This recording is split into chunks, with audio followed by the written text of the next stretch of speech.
Hey, we're here for your Wisdom Lunch. My name is Jim Campbell. I'm the lead pastor at Bay West Church. And what we do here at the Wisdom Lunch is we take the chapter of Proverbs that corresponds with the day of the month.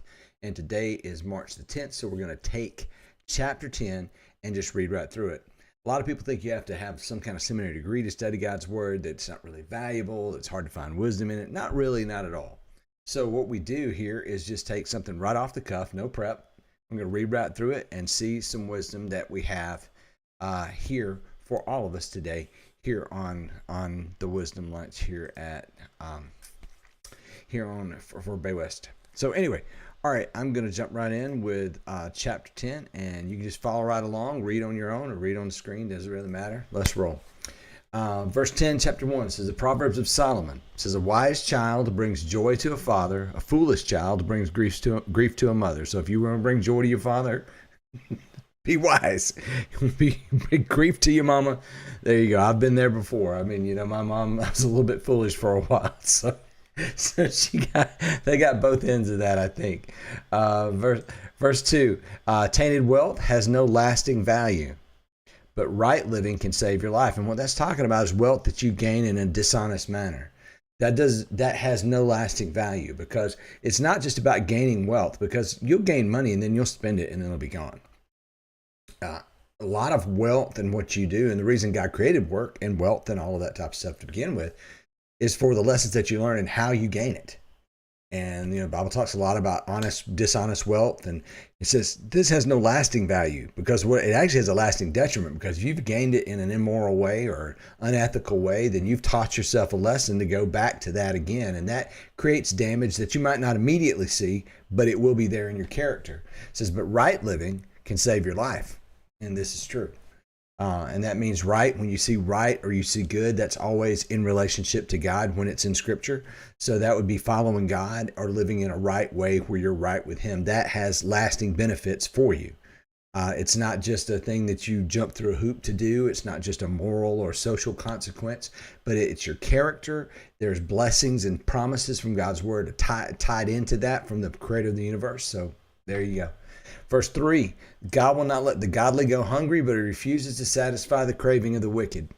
And there's a lot about this when you look at it. You say, well, you may be someone who has loved God, and you may have, I went hungry for a little bit. Well, He's not going to let you go hungry forever. That's not forever. That's not. But He also, he means also what He's saying there, what Solomon is saying. A lot of times he talks in absolutes. He's saying that God is not going to desert the godly. He will always be there for them. But He refuses to satisfy the craving of the wicked. And here's the crazy thing about that. It's not just in that God is, I'm going to refuse to satisfy it. Yeah, He won't satisfy the craving of the wicked. But here's the crazy thing. When you are not following God, there is no end to what you need. You never reach the term enough. You never reach complete. You always need more. Always got to get more. If you get this much money, you got to get that much more. Never have enough. It always finds a way. And that's and when you're talking about the wicked, that's really those who don't follow God, who go away. They rarely ever have enough. Always got to get more of something. Verse 4, lazy people are soon poor. And I want to be clear about that more. When talking about the craving of the wicked there, what it's talking about, it's not that you will never need more resource, because we know we live in a world that's finite. What he's talking about, you never reach a satisfied area. You never reach something that you're able to coexist satisfied without longing for else, in resource. So 4, lazy people are soon poor. Hard workers get rich. We see the benefit of that. That's a godly principle. Verse 5, a wise youth harvests in the summer, but one who sleeps during harvest is a disgrace. So what it means is to work and to apply yourself at the proper time, and then you gain a harvest. But if you're sleeping through the harvest and you don't do the work and you don't take the benefits that are there, it's a disgrace, because it's just right there. Verse 6, the godly are showered with blessings. The words of the wicked conceal violent intentions. And I think we've seen cases where that applied. We can all come up with that on our own. We have happy memories of the godly, but the name of a wicked person rots away. And I think what that shows is that the person and character that you are, that's what you leave behind in your legacy. It's not just a pile of money.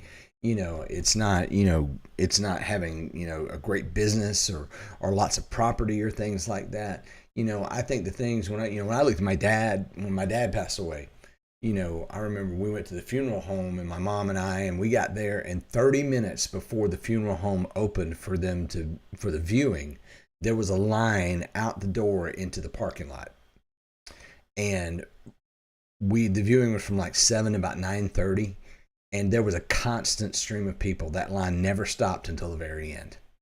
And just continuous, endless people that my father had, affected positively. He had grown up in that community. He lived there for 82 years, and had tried to be a good man and care for people and help people, and that was just the character that he was, and the impact that he had has shown up there. And I think we tend to lean toward the happy memories, especially with the godly. But the name of the wicked, when you have a bad legacy, when you're known for being someone who doesn't help, that just carries on it, and your name, it just rots away because that just lingers.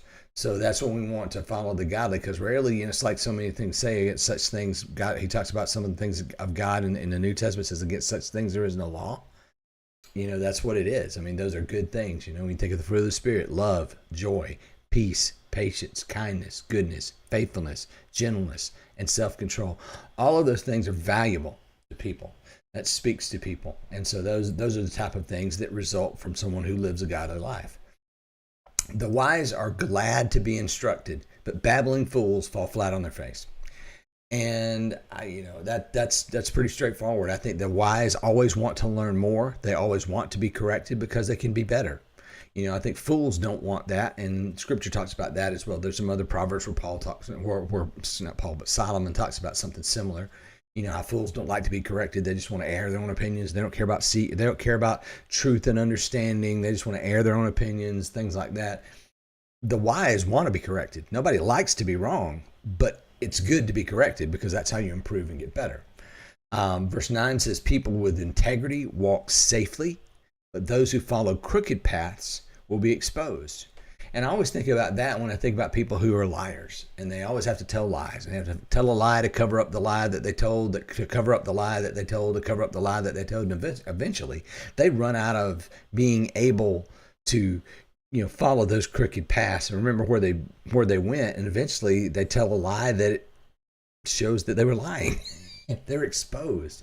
But if you walk with integrity and you just who you are and walking forward, straightforward, honest, wrong when you're wrong, all those type of things, you walk securely because you don't have to look over your shoulder and wonder, did I tell what lie did I tell to cover up that? You don't. You just tell the truth, and it is what it is. Verse 10, people who wink at wrong cause trouble, but a bold reproof promotes peace.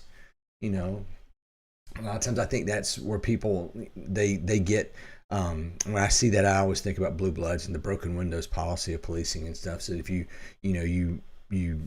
hold people accountable at a lower level, they're liable to be more accountable at a higher level. And I think that's true. I think you see it with kids.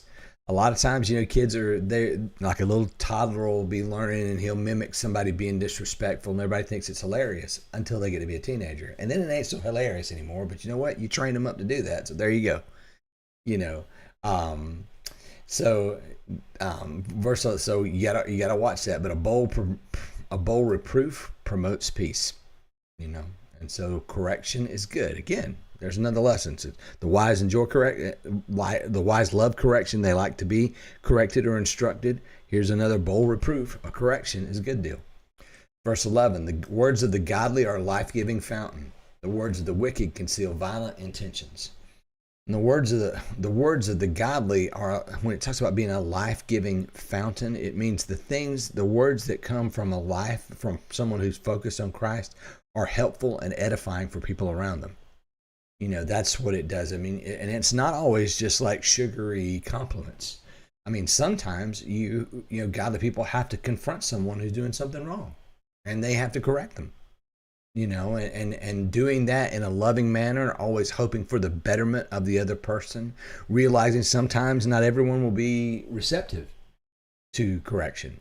And also realizing, where being aware of who you are and where your standing is and what your relationship is with them. You may not be able to give all the correction that you think should happen. That may not be appropriate. But being as close to God as you can, being as accurate as you can, and keeping the point in mind is you're not trying to show people up. You're not trying to prove how right you are. There shouldn't be any motivation in yourself trying to, well, look how right I am. I'm going to show you, or something. Let me tell you something. I mean, it shouldn't be like that. If you're trying to live for the betterment of other people, it shows. It shows, and I think that goes back to the other verse, where it talks about, the name of the wicked. It talks about where we just read that just a couple minutes ago. Forgot where that was. Okay, all right, but it was just back up there.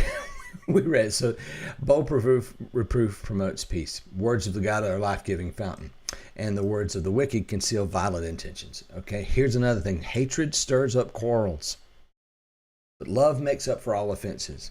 I think I see this more on social media so often because I think that people get to an ideology or a position and they hate the other side, and there's always going to be a quarrel. Because if you hate the other side, they'll never do anything right. You can never give them their due. You can't ever be honest because sometimes the other side is going to have some things right. And they'll have some legit questions, and you got to be honest about it. Or some issues that like, hey, how are we going to handle this? Well, maybe you need to figure that out, and so you've got to be careful, especially on conflict situations, but also hatred just as a practice in your life is a bad deal because it sets you up with an automatic bias, and you're not as able to be level-headed when you deal with something if you walk into it hating it, or hating them, and it creates quarrels probably where there shouldn't be one, but love makes up for all offenses. And that's why God talks about his type of love and how he loves all. I mean, God can forgive anything. We need to continually do the loving thing where other people are in mind, even if that loving thing means some kind of correction, or it means confrontation in a loving manner, with the right motivation, by the way. Verse 13, wise words from the lips of come from the lips of people with understanding, and those who lack sense will be beaten with a rod. So, I know some folks who like sense. Growing up, I was the one who liked sense for a while, growing up and stuff like that, especially. Verse 14 says, wise people treasure knowledge, but a babbling of a fool invites disaster. I see so many people some people like to go online and just criticize and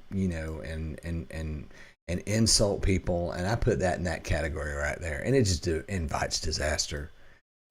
Wise people treasure knowledge. You want to know about things. You want to learn about people. Wise people are obviously, I think, they're good listeners. It's not just that they're wise is always what do you do in a situation? Wisdom, that's how to handle, how to do things. What should you respond with? That's a big part of wisdom.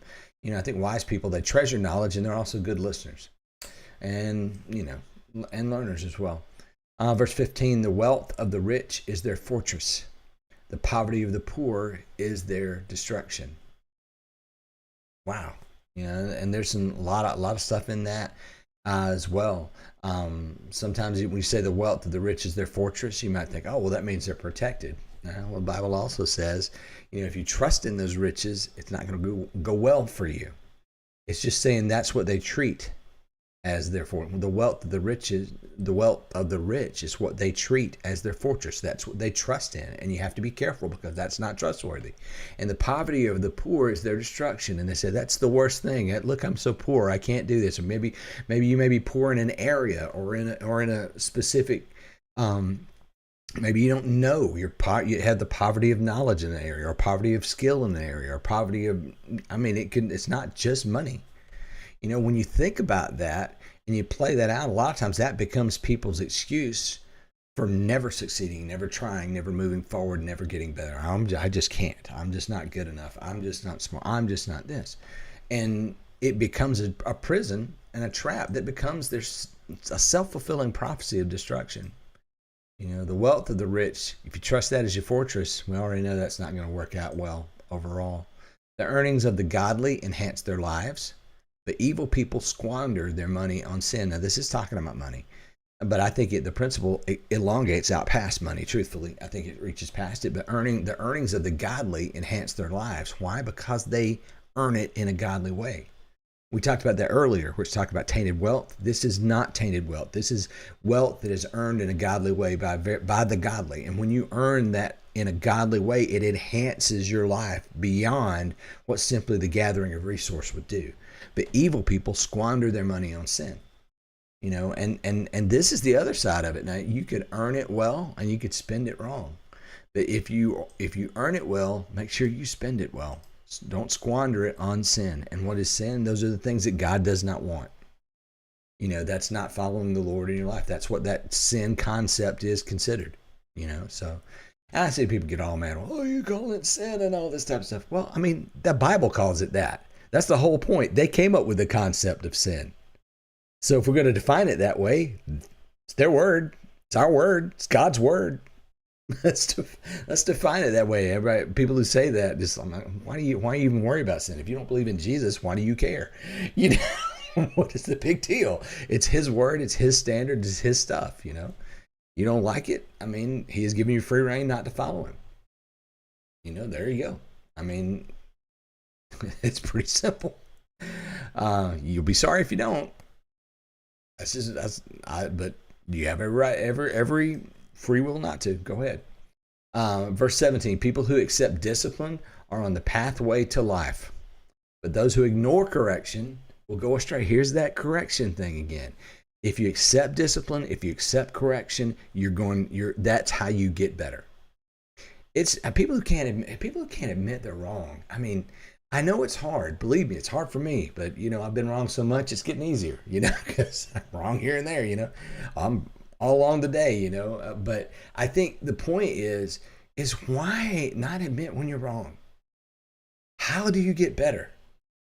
If not for realizing that the standard you hold now is not enough or you're not right.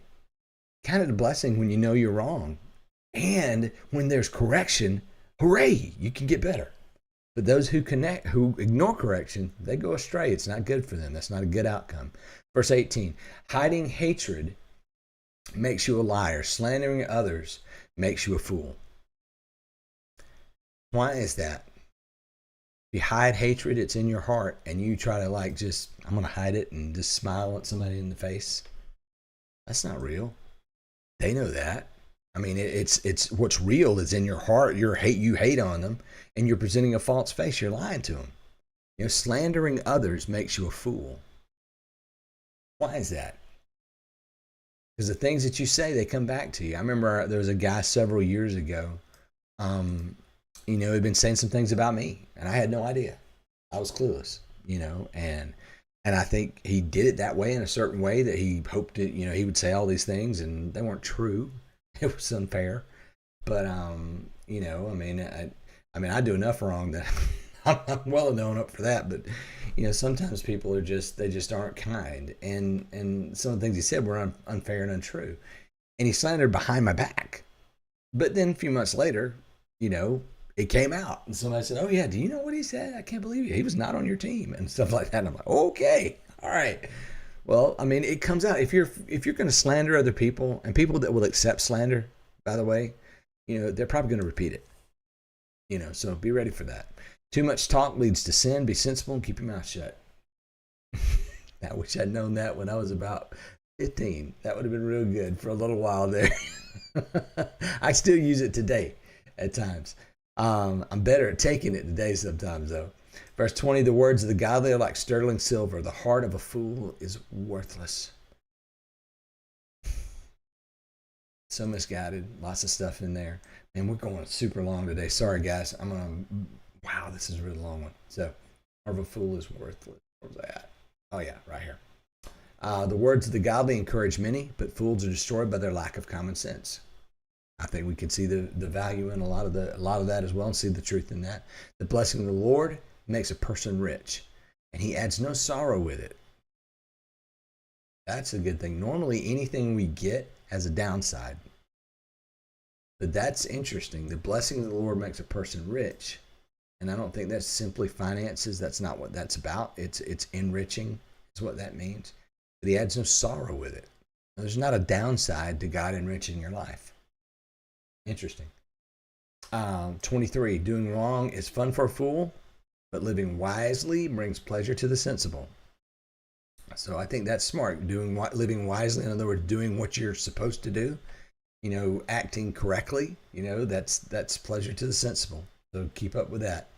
The fears of the wicked will be fulfilled. The hopes of the godly will be granted. Good stuff. When the storms of life come, the wicked are whirled away, but the godly have a lasting foundation in an immovable God. And I think I've seen that so many times in people who aren't following Christ, and they don't have the wherewithal to stand with it. And I think we see people exposed as well who were saying they followed Christ, and when something came along, boy, it just washed them completely away. Found the godly which is a smaller group than you think. It's not just everybody who holds the name Christian or who touts the name of Christian. Those are people who truly follow God. The godly have a lasting foundation. And that's when you see it come out. Usually is when the storms of life come, that's when you truly see it. When somebody's squeezed, it's like tube of toothpaste. I had a pastor tell me one time, said, when you squeeze a tube of toothpaste, what's inside comes out. And when you squeeze a human, what's inside comes out. And it's not a good thing. And you may say, well, man, I got squeezed and some stuff came out I didn't appreciate. I wish I was not that. Well, good. Now you knew you're wrong. Correct it. Receive correction. Move forward. So, if you're a Christ follower, you ask forgiveness. You receive God's grace and his mercy. And then you say, okay, God, help me change. And you submit to him and you change. You start living differently. And there you go. Boom. See? It's not so bad when you're wrong. Because you want to get right, and correction's available. Verse 26 is the lazy people irritate their employers. That is fact, man. And people you have to constantly motivate all the time. Irritate your employers like vinegar to the teeth or smoke in the eyes. True. Fear the Lord lengthens one's life. That means putting God first lengthens one's life. Why? Because you're putting first the Creator whose commands and desires are for you to be better. It lengthens your life. But the year, it's not just lengthens as in length of it, but the quality of it. You got to look at that verb that in Hebrew there means more like it enriches the quality as well as lengthen. It says, but the years of the wicked are cut short. They are. They're not. It's not. And it might not just be that they're short, but they are less quality. In number, but less quality. The hopes of the godly result in happiness. The expectations of the wicked come to nothing. And I think this is something that's important. See the result in happiness? The reality is happiness is a byproduct. You realize that? If you chase happiness, you will never find it. If you do whatever just makes you feel good in the moment, all the time, you will not find happiness, not anything lasting. That actually comes that's a byproduct. In this case, what you see result in happiness of a godly life. When you live a godly life, what you see is the result in happiness, especially down the road when we're with Christ in heaven, but also in a higher percentage and concentration here on earth. The expectations of the wicked come to nothing because they expect, if you don't follow Christ, you don't think he's right, and you think you've got a better plan, and it's not going to work out well for you. The way of the Lord is a stronghold to those with integrity, but it destroys the wicked. The way of the Lord is a stronghold to those with integrity. Why does it destroy the wicked? Is it God just being mean? No, because if you set something up to work a certain way, as the Lord who has created the world has set it up to work, and when you invest in that and you follow the Lord, it's a stronghold. That's a foundation. That's what builds you. When those who follow him with integrity, but the wicked who don't follow the Lord continually try to use the world in a way that it was never meant to be used. It was to gain things it was never meant to give you.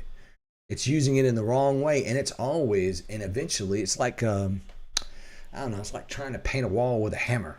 I'm going to dip it in a paint bucket and just start going back and forth on the wall, I'm going to tear the wall up and destroy it. I'm not really going to get it painted. It's when I'm using that tool for the wrong thing. And when I use this life just to get mine and me and all that type of stuff, and I don't use it in the way to follow God and the one who created it for a specific reason, and for his own purpose. If I don't use it that way, it's not going to get used in the right way, and it ultimately ends up destroying. I beat my head against the wall long enough. The wall's not going to give in. It'll be me. The godly will never be disturbed, but the wicked will be removed from the land.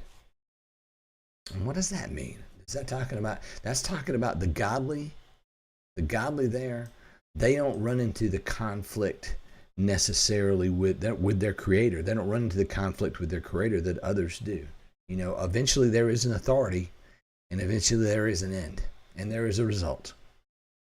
Verse 31 says, the mouth of the godly person gives wise advice, but the tongue that deceives will be cut off. And I think that's the mouth of the godly person. If you're a godly person, you understand how life is, and you give good advice, wiser advice. Also, verse 32, the lips of the godly speak helpful words. It's a good test, speak helpful words, but the mouth of the wicked speaks perverse words. I think you'd see that online any day.